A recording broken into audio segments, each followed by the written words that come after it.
हम गणित में समांतर माध्य निकालना सीखेंगे।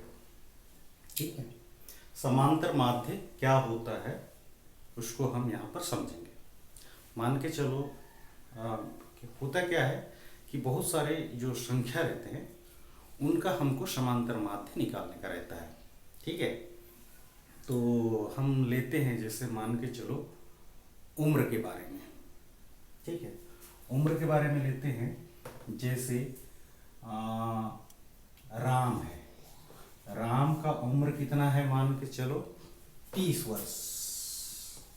30 वर्ष, ठीक है, राम का उम्र 30 वर्ष है और लीला का उम्र है 60 वर्ष। ठीक है, उसके बाद मान के चलो एक मोहन है, मोहन का उम्र है 40 वर्ष। मोहन का उम्र है 40 वर्ष और एक बच्चा या एक व्यक्ति रामू का उम्र है, मान के चलो इनका है 50 वर्ष। ठीक, एक आध और व्यक्ति का नाम ले लेते हैं या एक आध बच्चे का भी। जैसे शांति है, शांति का उम्र है 20 वर्ष। शांति का उम्र है 20 वर्ष। तो इन संख्याओं का हमें अब हम समांतर माध्य निकालेंगे। समांतर माध्य या माध्य जिसको हम औसत संख्या भी समझ सकते हैं। ठीक है, तो समांतर माध्य निकालते हैं। समांतर माध्य, तो सबसे पहले क्या करेंगे, इन संख्याओं को लिखेंगे और जोड़ते हुए। पहला 30 है, फिर 60, अगला है 40, फिर है 50, फिर है 20।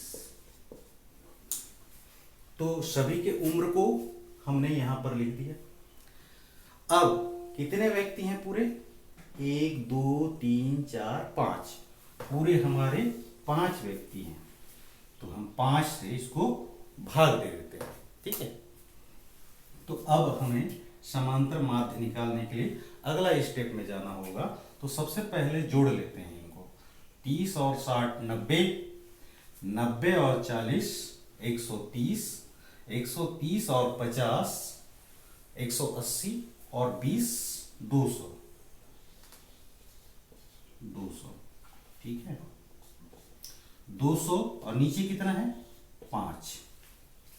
इस तरह से हमने जोड़ करके यहां लिख दिया और नीचे उन व्यक्तियों की संख्या को यहां लिख दिया।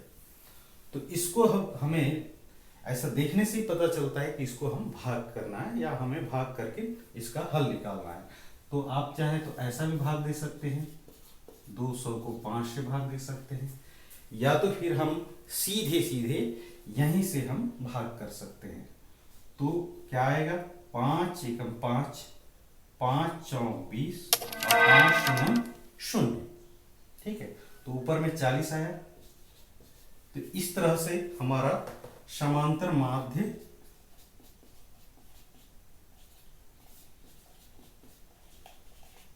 चालीस। तो इनका उम्र का जो समांतर माध्य है वो 40 वर्ष, यानी आयु के लिए, उम्र के लिए है। तो समांतर माध्य 40। ठीक है, इस तरह से आप लोग समांतर माध्य ज्ञात कर सकते हैं।